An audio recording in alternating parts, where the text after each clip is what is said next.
আসসালামু আলাইকুম। আপনারা কে কেমন আছেন? আশা করি সবাই ভালো আছেন। আলহামদুলিল্লাহ আমিও ভালো আছি।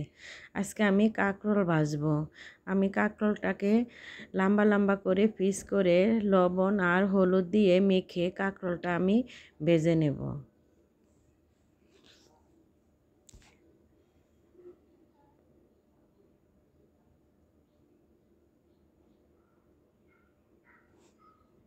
আমার কাঁকরোলটা এক পিঠ হয়ে গেছে, আমি আরো পিঠ উল্টে দিতেছি। আমার কাঁকরোলটা লাল লাল করে ভাজা হয়ে গেছে, এখন আমি উঠিয়ে নেব।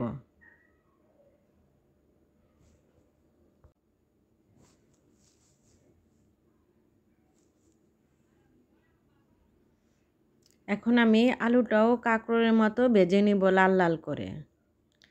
এভাবে কাঁকরোল আলু ভেজে ভাজা ভাজা করলে পেঁয়াজ দিয়ে বাচ্চারা অনেক পছন্দ করে। বাচ্চারা অনেক সময় রান্না খেতে চায় না সবজি।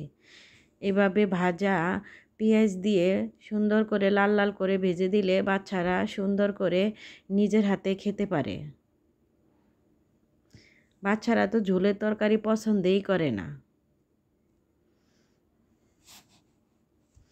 আমার আলুটা এক পিঠ হয়ে গেছে, আমি আরও পিঠ উল্টাই দিলাম। ভিডিওটা সবাই দেখে কিন্তু একটা লাইক করেন। একটা লাইক করতে কি টাকা লাগে বোন? একটু আঙ্গুলের একটা চাপ দিলে হয়, একটা লাইক হয়ে যায়। প্লিজ আমার ভিডিওটা একটা লাইক করবেন। আপনাদের কাছে একটাই অনুরোধ। আমার আলু ভাজা হয়ে গেছে, এখন আমি 1 কাপ পেঁয়াজ কুচানো দিয়ে দিলাম। এই ভাজাতে পেঁয়াজ যত বেশি হবে অতই মজা হয়। আমি আবার রসুন কুচানো দিয়ে দিলাম। রসুন পেঁয়াজ আমি একটু ভালো করে ভেজে নেব।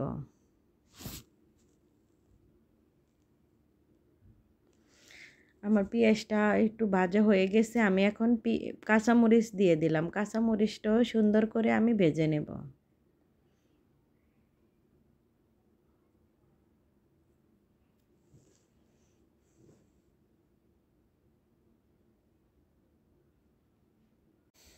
আমার পেঁয়াজটা ভাজা হয়ে গেছে, এখন আমি স্বাদ মতো মশলা দিয়ে দেব। এখন আমি প্রথমে দিয়ে দিলাম লবণ, দিয়ে দিলাম হলুদের গুঁড়া, দিয়ে দিলাম ধনিয়ার গুঁড়া, দিয়ে দিলাম জিরার গুঁড়া। আমি সব অল্প অল্প পরিমাণে দিছি।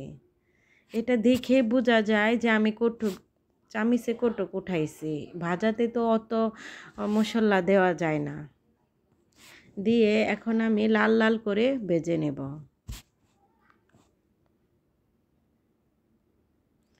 আমার ভাজা হয়ে গেছে, এখন আমি কাঁকরোল আলু দিয়ে দিলাম। কাঁকরোল আলু দিয়ে আমি ভালো করে ভেজে নেব। আমি ঢাকনা দিয়ে আস্তে করে চুলার আঁচ কমিয়ে দিয়ে তারপরে ভাজা ভাজা করে নেব।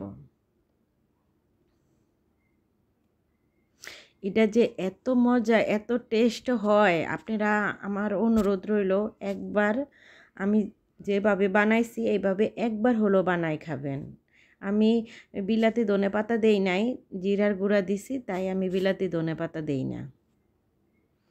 আমার ভিডিওটা এখানে শেষ করলাম। আল্লাহ হাফেজ।